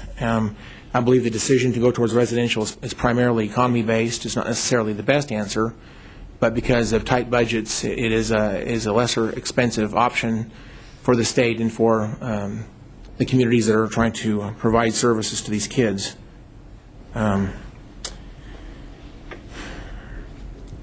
It's my intention that we would see Judge Boys Ranch reopen. Hopefully it has opportunities for girls as well. It may not be a ranch. It'll be my theory on the name might be Judge Riddell Boys and Girls Home. Whether it's at Lake Afton or someplace else, I would like to see that resource opened up, and I think the county needs to fund it for the programming options. I would also mention that Johnson County just opened at their own cost a home very similar to Judge Riddell Boys Ranch that it does provide programming and does provide the out-of-home options for these kids.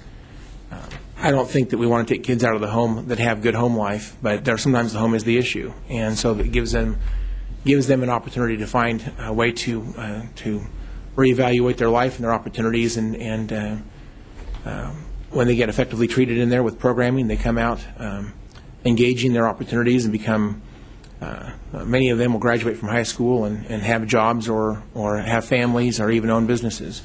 There's many examples in our community from kids who've come through this program, and it was a great program while it existed. I think the reason we closed it down in Sedgwick County, the decision to do that was again economy-based decision.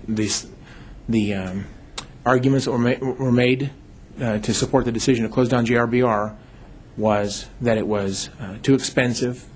It was a state program, and the county did not have the money. And so, based on those arguments and those comments that were made, I completely disagree with that decision, and it's my intention to see that reopen.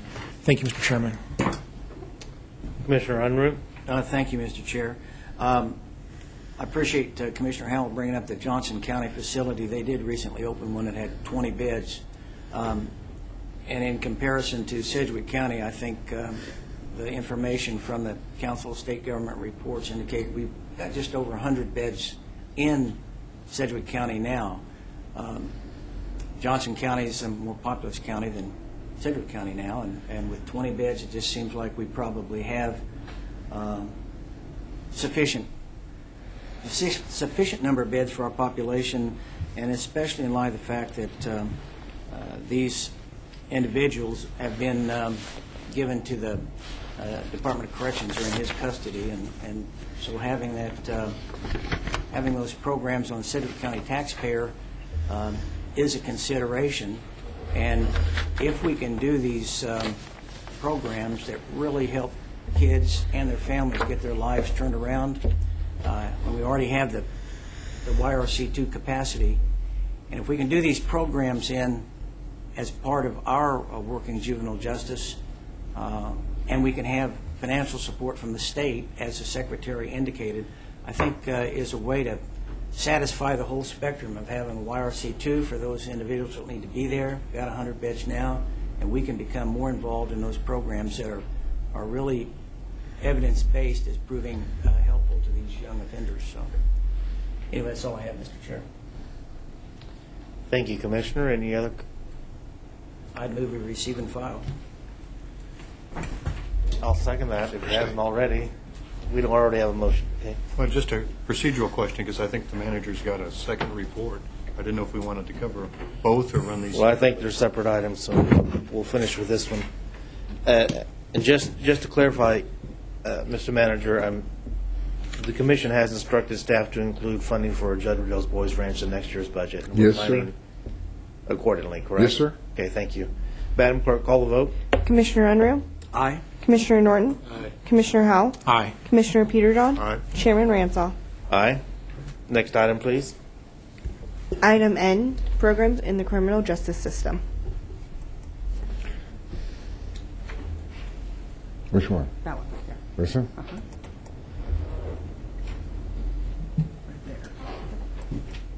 Huh. This is the quarterly report for the Criminal Justice Review.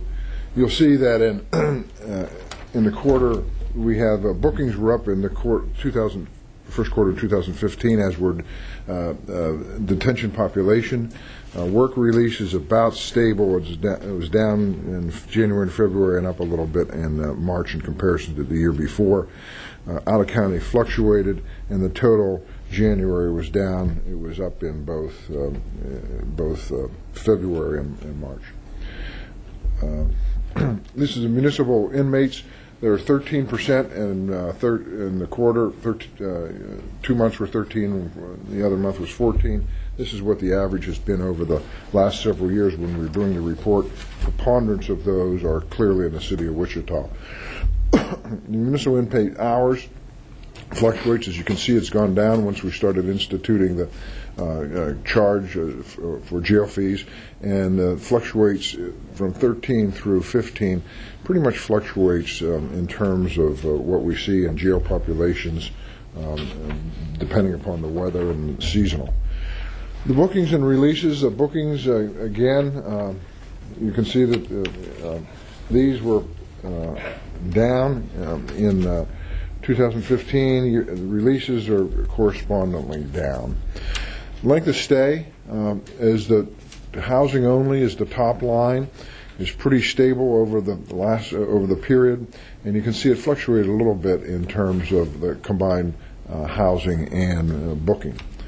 The length of stay and average stay and booking went down in March, was considerably higher in January, and there's not a clear explanation for that.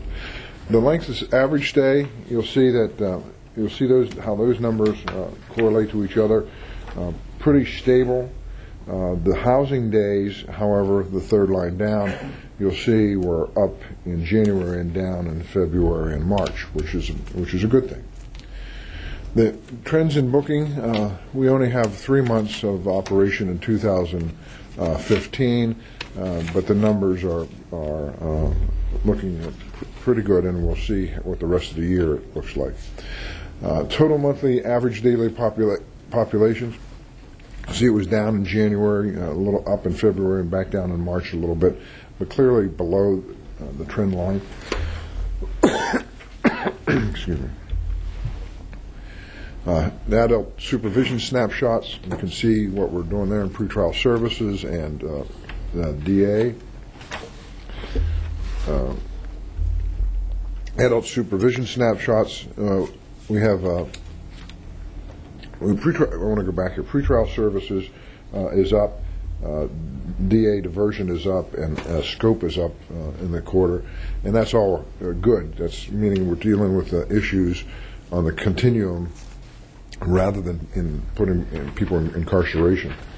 So the adult supervision snapshot, mental health court for the city's up, Wichita drug court's up, Wichita drug court and probation and Wichita probation all up. DUI diversion is about the same. 18th Judicial District is slightly down. Corrections is about the same, as is adult residential. Vice holds fluctuates depending upon what's going on, and you can see that what they are for the period. And then felon inmates has fluctuated, and this trend line surprised me. and we need to find out a little more. I'm curious why it's gone down, which is a good thing because they are the state's responsibility and not ours. And I know some of them are our responsibility based on state law, but the trend line obviously is been going down. Long-term inmates, we have 69. These are people a year plus. 67 are females, 2 are females, and you can see what they're held on. And we have most of all in a detention facility. Some are out of county and some are on work release. And that's the end of the presentation. Commissioners, if there's any questions, I'll try to answer those. If not, I'd recommend you receive and file. What's the will of the board? Commissioner Unruh. Thank you, Mr. Chairman. I just want to make a comment about I think, evident success we've had since we've tried to initiate these programs, and kind of compare that with the recent publicity by Koch Industries and their chief counsel, I think it's Mr. Mark Holton, I believe. Heard him speak at Rotary on Monday about their efforts in trying to change, do some criminal justice review as far as at the national level and at the penitentiary level and state prison levels. And I talked to Mr. Holton after it's over and told him that one of the comments came from our staff that has really been helpful in trying to understand the goal was that we need to differentiate between those individuals that we are afraid of and those individuals that we're merely angry at. And he agreed that that was their focus from Koch Industries and that they're trying to reform criminal justice practices much along that way. So I was proud of the fact that we've kind of got ahead of that curve and implemented these programs here in Sedgwick County that has been proven to be the right way to deal with these offenders. It's been financially prudent for us to do these things. We've had good success, and I'm happy to see that a major community partner like Koch Industries is now trying to focus on this at the national level. That's all I have, Mr. Chairman. Commissioner Peter John. Well, thank you, Mr. Chairman. This is another good report, but I would point out to my colleagues on, if on page 10, I noticed that we popped back above the trend line, and we did that again in 2013 and it came back down. But if we've reached kind of the bottom of the curve, and we may be close to that, that's a trend that we need to continue to monitor closely, and hopefully it'll stabilize at and I'd love to see the numbers continue to decline, because I appreciate Commissioner Unruh's comments in terms of the idea of trying to keep the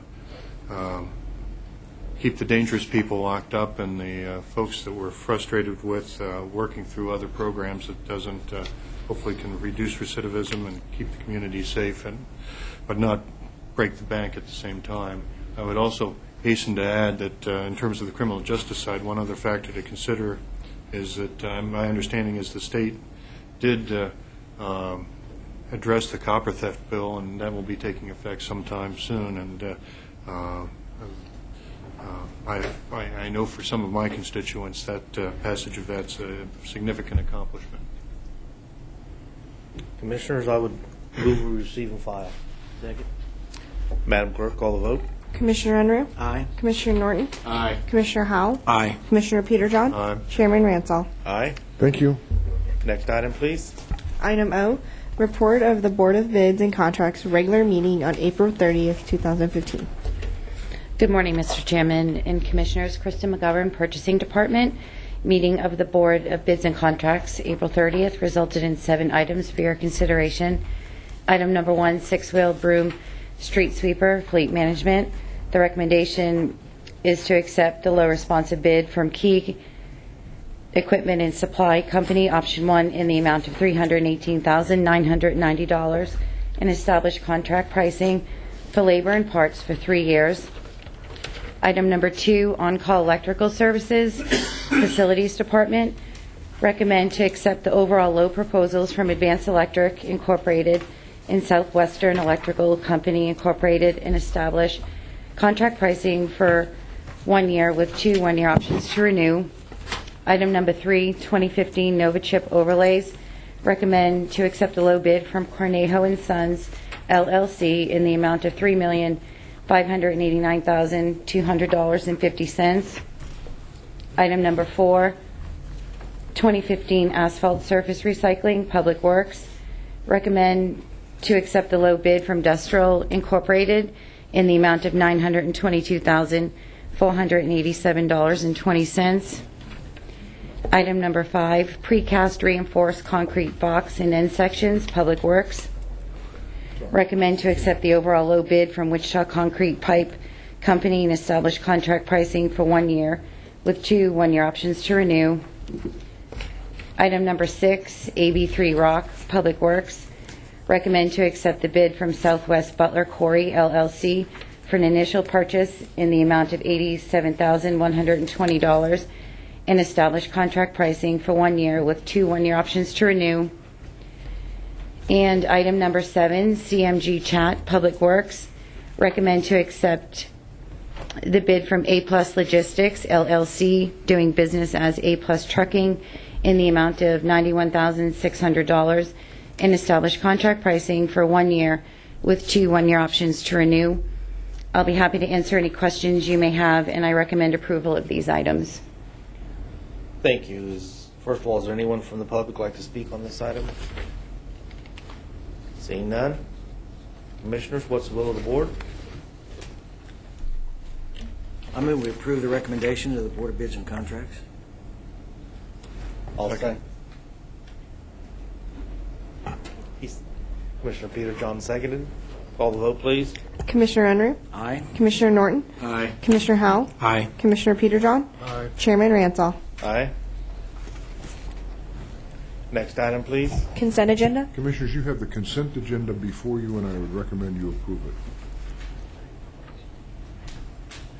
it. Is there anyone here from the public who wants to speak on anything on the consent agenda? Seeing none, Madam, what's the will of the board? I move we approve the consent agenda as presented. Second. Call the vote, please. Commissioner Unruh. Aye. Commissioner Norton. Aye. Commissioner Howell. Aye. Commissioner Peterjohn. Aye. Chairman Ransall. Aye. Next item, please. Well, actually, that brings us to legislative issues.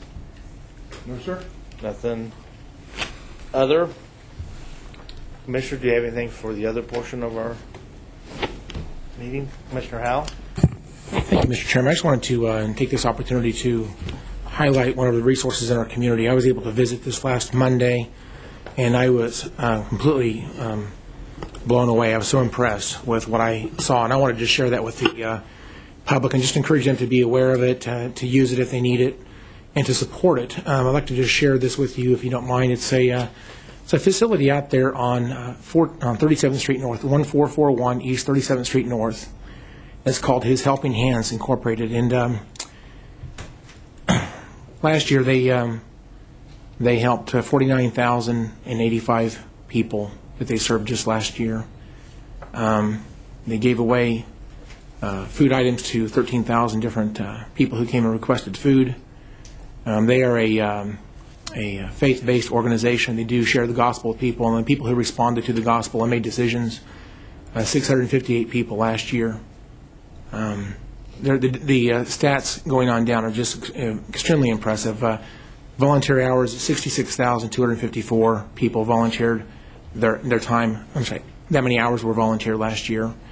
The cost per person helped was $10.90. This is completely supported through donations and volunteer help by churches and individuals in our community.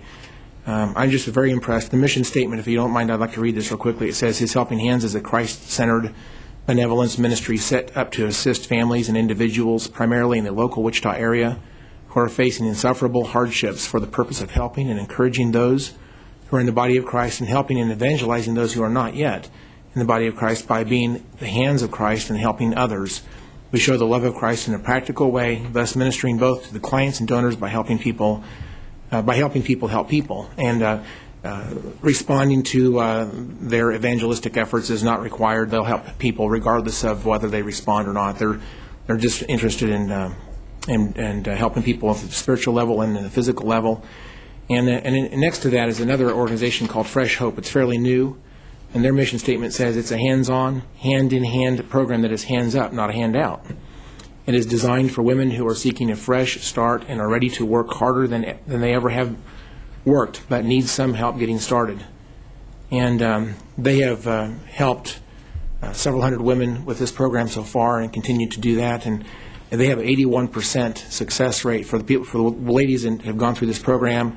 It's about a 4-month program. It's a little bit expensive, but again, it's supported through their gift shop. Again, it's the same location. If people want to support this organization, they can buy items out of the gift shop, and that would support this, as well as donating food items or appliances and even vehicles to this organization. But 81% of the women who've gone through this program have completely gotten off of government assistance entirely, and have gotten jobs and become on a track of success and self-support. So just a great community resource. If people have needs, certainly be aware that there is an opportunity out there for them. If they have the ability to give, to be aware of that, hopefully they would be committed to helping this group grow and be effective as they have been. And just want to say thank you to what they do. There's a couple of people out there that I would like to highlight. It's I probably should have done this before. Oh, that's right. Here it is.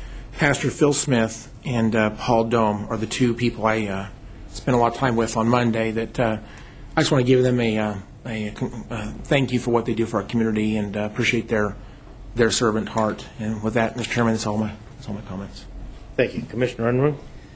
Thank you, Mr. Chairman. I just thought I'd take the opportunity to congratulate our winner of the Excellence in Public Service Award.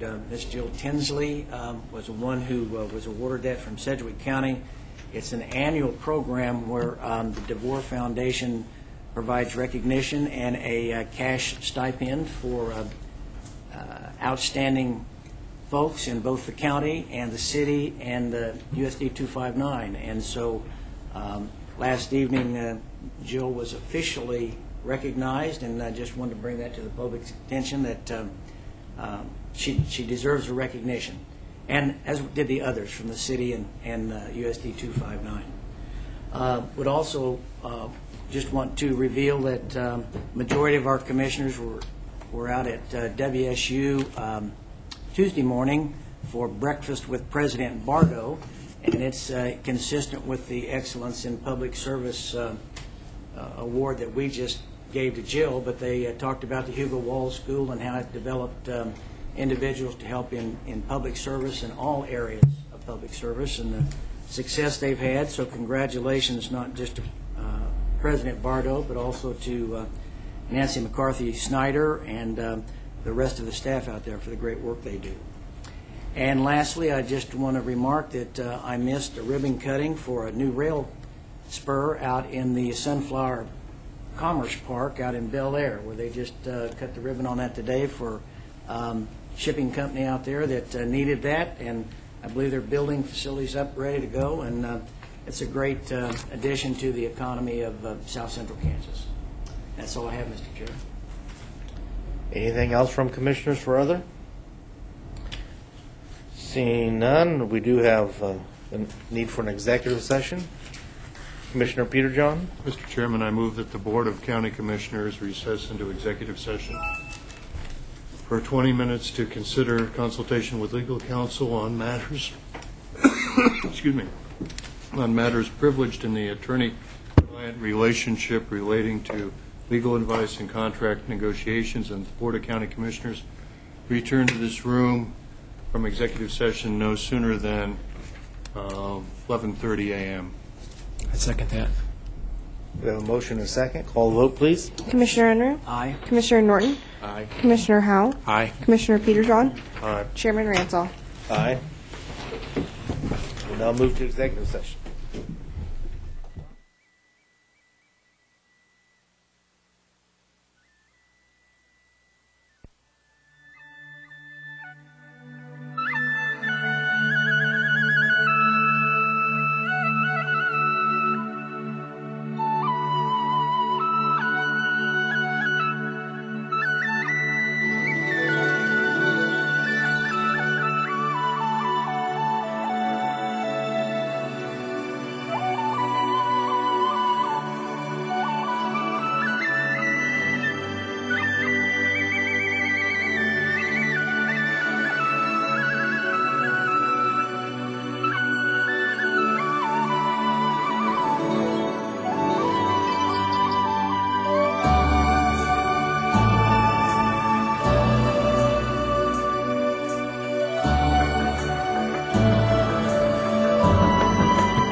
We're now back from executive session and no binding action was taken. Mr. Manager, is there anything come before the board? No, sir. We are adjourned. Thank you. Thank you.